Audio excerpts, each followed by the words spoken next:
Hello class 11th students, इन text questions के problem को solve करने के बाद अब बारी है एक्सरसाइज के सॉल्यूशन की, जिसमें ये है इसका फर्स्ट वीडियो, जिसमें हम लोग एक्सरसाइज के क्वेश्चन 1.1 को सॉल्व करने वाले हैं। अगर आपने एनसीईआरटी बुक रखा है तो बहुत अच्छी बात है, आप एनसीईआरटी को खुद से सॉल्व करोगे और कहीं भी आपको प्रॉब्लम होता है तो आपको डिस्क्रिप्शन में जो प्लेलिस्ट मिलेगा वो आपको कंप्लीटली हेल्प करेगा हर एक क्वेश्चन के अंडरस्टैंडिंग के लिए।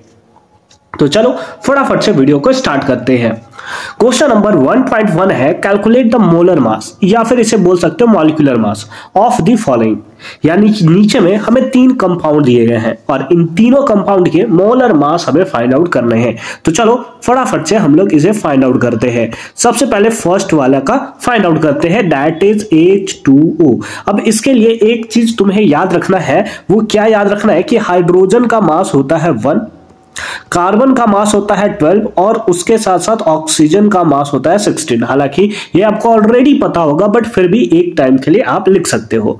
अब H2O के केस में देखो तो हाइड्रोजन का मास होता है 1 बट टोटल 2 हाइड्रोजन है तो इनटू का कर दिया हमने 2 प्लस एक ऑक्सीजन का मास अभी हमने देखा 16, that comes out to be 2 + 16, that comes out to be 18 unit. ठीक है, तो ये हमारे पास आ गया क्या, molar mass of H2O।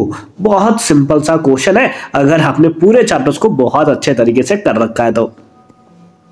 Next है कार्बन डाइऑक्साइड। कार्बन का मास कितना है तो आपको क्लियरली दिख रहा है 12 प्लस 2 ऑक्सीजन है, एक ऑक्सीजन का मास कितना है 16 है, तो 2 का कितना होगा, that is 2 × 16, that comes out to be 12 plus 16 × 2 = 32 and is equals to 44 unit and 44 U है ना, 44 U मींस यूनिफाइड मास। ठीक है, तो इतना हमें CO2 का मास देखने को मिल जाएगा। थर्ड पार्ट में आए तो थर्ड पार्ट है हमारा, दैट इज CH4। हियर यहां पर क्या है, कार्बन जो है वो केवल एक है, एक कार्बन का मास अभी हमने देखा कि 12 होता है, प्लस 4 हाइड्रोजन है, एक हाइड्रोजन का मास होता है 1, तो 4 हाइड्रोजन का क्या होगा, तो 1 × का 4 इज इक्वल्स टू 12 और प्लस 4 1 जा कितना 4 और 12 + 4 कितना होता है, that is 16 unified mass and this is the right answer. ठीक है, तो इस तरीके से अगर तुम्हें सब एलिमेंट्स का मास पता है ना तो उसके बेसिस पे तुम आराम से सारे वैल्यूज को फाइंड आउट कर सकते हो।